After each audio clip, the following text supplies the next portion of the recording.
voice. Move by the light, make a choice. Listen to my voice. I got something to say. This is your Resolve to Read Daily Reading. It's June 3rd, and we're reading from the books of 1 Kings and 2 Chronicles.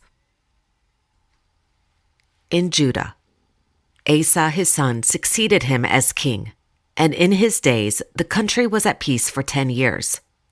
Asa did what was good and right in the eyes of Yahuwah his God. He removed the foreign altars and the high places, smashed the sacred stones, and cut down the Asherah poles. He commanded Judah to seek Yahuwah, the God of their fathers, and to obey his laws and commands. He removed the high places and incense altars in every town in Judah, and the kingdom was at peace under him. He built up the fortified cities of Judah, since the land was at peace. No one was at war with him during those years, for Yahuwah gave him rest. "Let us build up these towns," he said to Judah, "and put walls around them with towers, gates, and bars. The land is still ours, because we have sought Yahuwah our God. We sought him, and he has given us rest on every side." So they built and prospered. Asa had an army of 300,000 men from Judah, equipped with large shields and with spears, and 280,000 from Benjamin, armed with small shields and with bows. All these were brave fighting men. In Israel, the other events of Jeroboam's reign, his wars, and how he ruled are written in the book of the Annals of the Kings of Israel. He reigned for 22 years and then rested with his fathers. And Nadab, his son, succeeded him as king. Nadab, son of Jeroboam, became king of Israel in the 2nd year of Asa, king of Judah, and he reigned over Israel 2 years. He did evil in the eyes of Yahuwah, walking in the ways of his father and in his sin, which he had caused Israel to commit. As for the other events of Nadab's reign and all he did, are they not written in the book of the Annals of the Kings of Israel?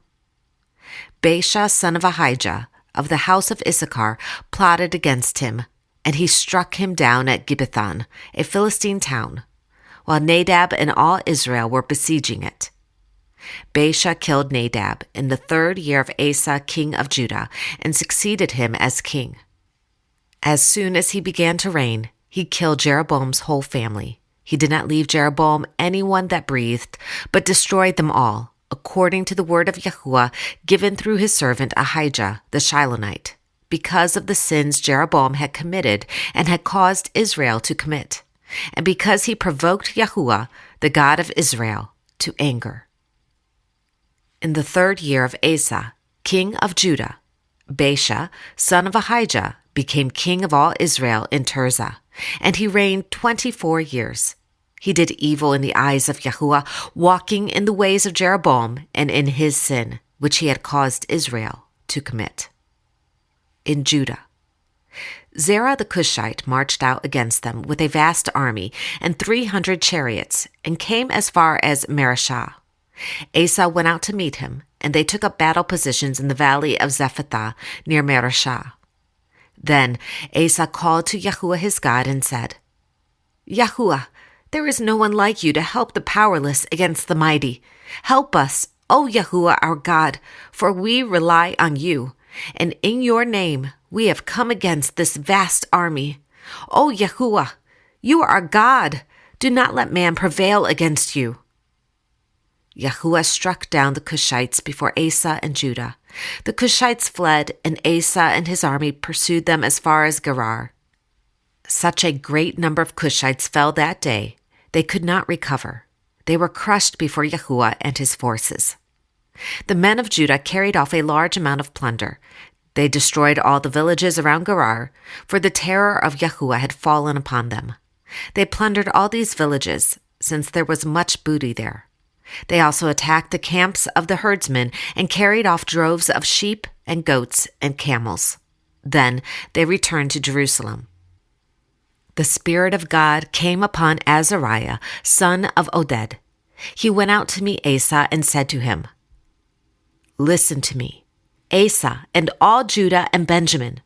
Yahuwah is with you when you are with him. If you seek him, he will be found by you. But if you forsake him, he will forsake you.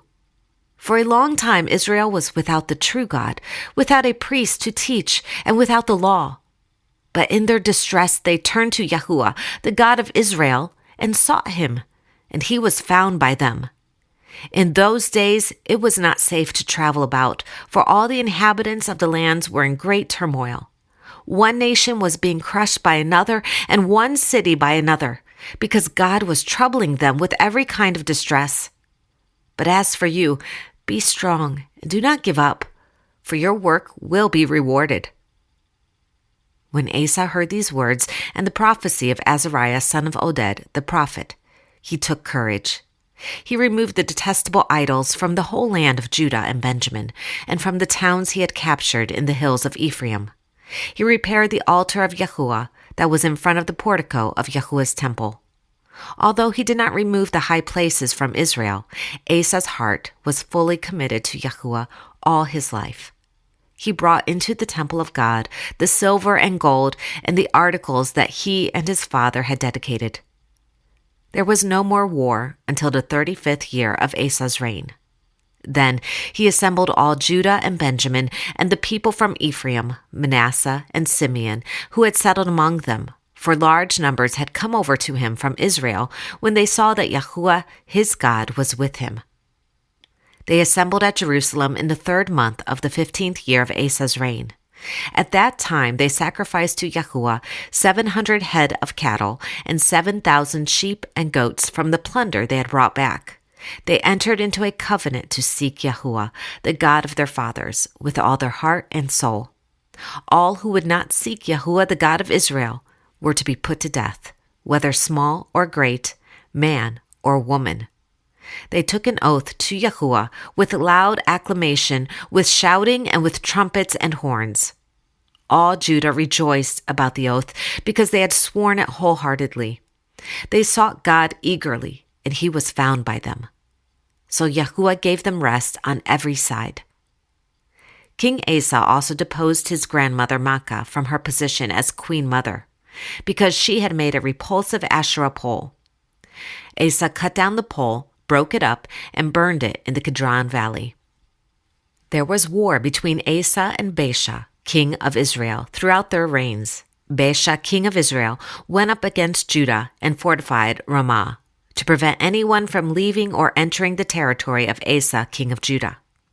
Asa then took all the silver and gold that was left in the treasuries of Yahuwah's temple and of his own palace. He entrusted it to his officials and sent them to Ben-Hadad, son of Tabrimon, the son of Hezion, the king of Aram, who was ruling in Damascus.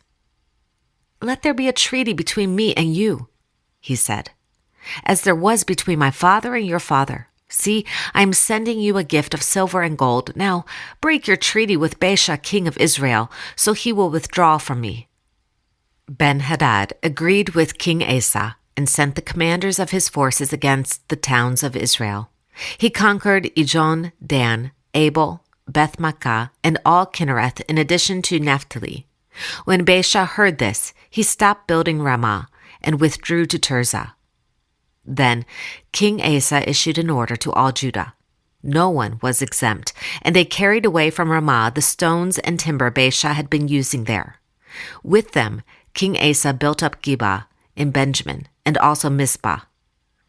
At that time, Hanani, the seer, came to Asa, king of Judah, and said to him, "Because you have relied on the king of Aram and not on Yahuwah your God, the army of the king of Aram has escaped from your hand. Were not the Cushites and Libyans a mighty army with great numbers of chariots and horsemen? Yet, when you relied on Yahuwah, he delivered them into your hand.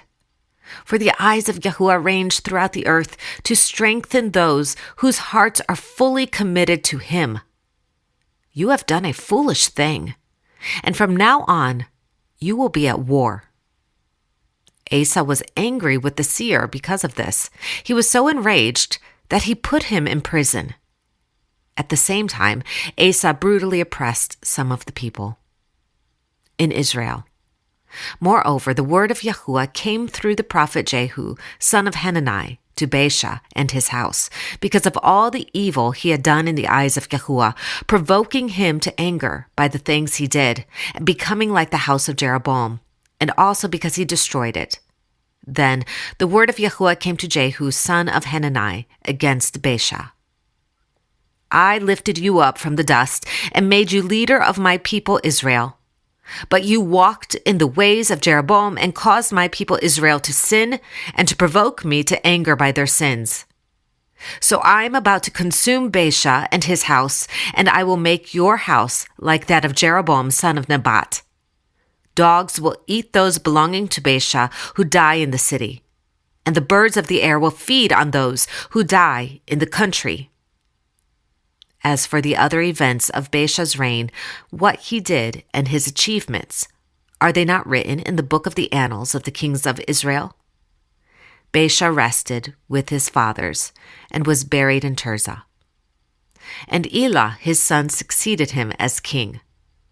In the 26th year of Asa, king of Judah, Elah son of Baasha became king of Israel, and he reigned in Tirzah 2 years. As for the other events of Elah's reign, and all he did, are they not written in the book of the annals of the kings of Israel? Zimri, one of his officials, who had command of half of his chariots, plotted against him. Elah was in Tirzah at the time, getting drunk in the house of Arza, the man in charge of the palace at Tirzah. Zimri came in, struck him down, and killed him in the 27th year of Asa, king of Judah. Then he succeeded him as king. In the 27th year of Asa, king of Judah, Zimri reigned in Tirzah 7 days.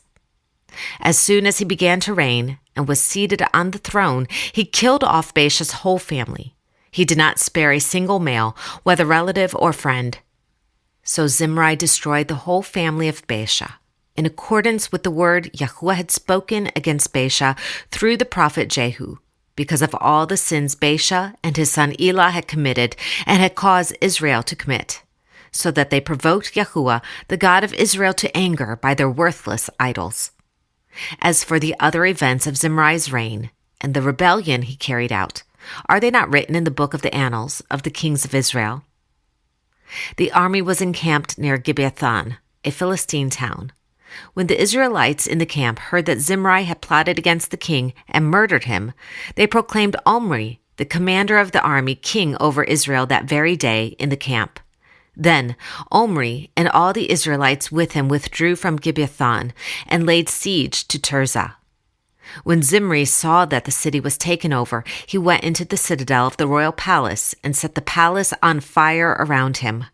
So he died, because of the sins he had committed, doing evil in the eyes of Yahuwah, and walking in the ways of Jeroboam, and in the sin he had committed, and had caused Israel to commit.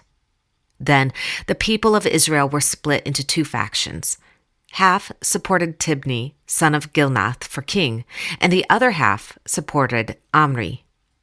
He not only considered it trivial to commit the sins of Jeroboam, son of Nebat, but he also married Jezebel, daughter of Ethbaal, king of the Sidonians. But Omri's followers proved stronger than those of Tibni, son of Ginath. So Tibni died, and Omri became king.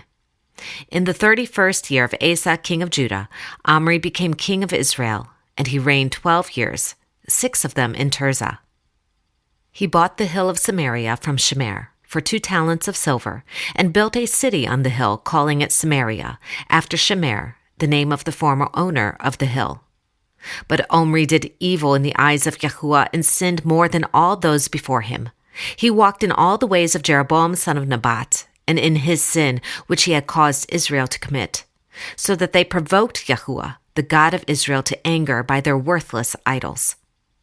As for the other events of Omri's reign, what he did and the things he achieved, are they not written in the book of the annals of the kings of Israel? Omri rested with his fathers and was buried in Samaria. And Ahab his son succeeded him as king.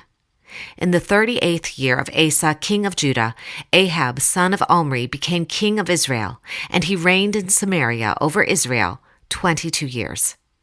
There was never a man like Ahab who sold himself to do evil in the eyes of Yahuwah. Urged on by Jezebel, his wife, he behaved in the vilest manner by going after idols, like the Amorites Yahuwah had drove out before Israel.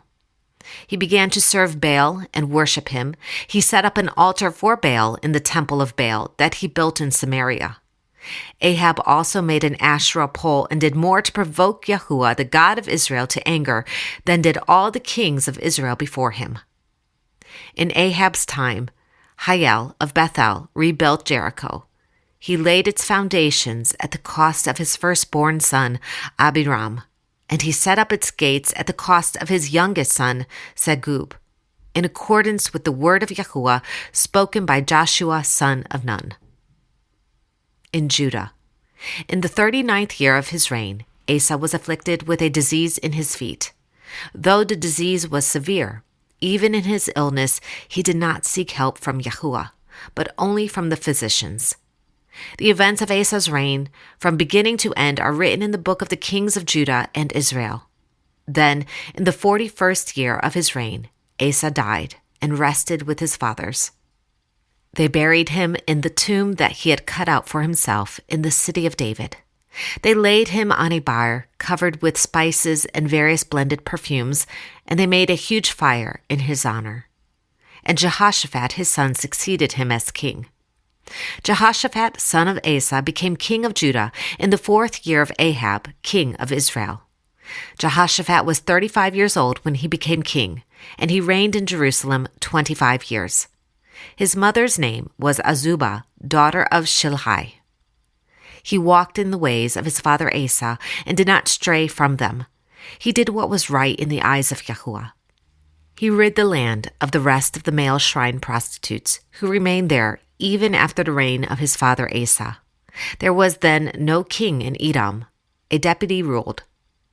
The high places, however, were not removed, and the people still had not set their hearts on the God of their fathers. He stationed troops in all the fortified cities of Judah and put garrisons in Judah and in the towns of Ephraim that his father Asa had captured. Yahuwah was with Jehoshaphat because in his early years he walked in the ways his father David had followed. He did not consult the Baals, but sought the God of his father and followed his commands rather than the practices of Israel. Yahuwah established the kingdom under his control, and all Judah brought gifts to Jehoshaphat, so that he had great wealth and honor. His heart was devoted to the ways of Yahuwah. Furthermore, he removed the high places and the Asherah poles from Judah. In the 3rd year of his reign, he sent his officials, Ben-Hail, Obadiah, Zechariah, Nethanel, and Micaiah, to teach in the towns of Judah. With them were certain Levites, Shemaiah, Nethaniah, Zebediah, Asahel, Shemiramoth, Jehonathan, Adonijah, Tobijah, and Tob-Adonijah, and the priests Elishama and Jehoram. They taught throughout Judah, taking with them the book of the law of Yahuwah. They went around to all the towns of Judah and taught the people. The fear of Yahuwah fell on all the kingdoms of the lands surrounding Judah, so that they did not make war with Jehoshaphat. Some Philistines brought Jehoshaphat gifts and silver as tribute, and the Arabs brought him flocks, 7,700 rams, and 7,700 goats. Jehoshaphat became more and more powerful. He built forts and store cities in Judah and had large supplies in the towns of Judah. Now, Jehoshaphat had great wealth and honor. He also kept experienced fighting men in Jerusalem. Their enrollment by families was as follows. From Judah, commanders of units 1,000. Adnah, the commander, with 300,000 fighting men. Next, Jehohanan, the commander, with 280,000. Next, Amasiah, son of Zichri, who volunteered himself for the service of Yahuwah, with 200,000. From Benjamin, Eliada, a valiant soldier, with 200,000 men armed with bows and shields. Next, Jehozabad, with 100,000 men armed for battle. These were the men who served the king, besides those he stationed in the fortified cities throughout Judah.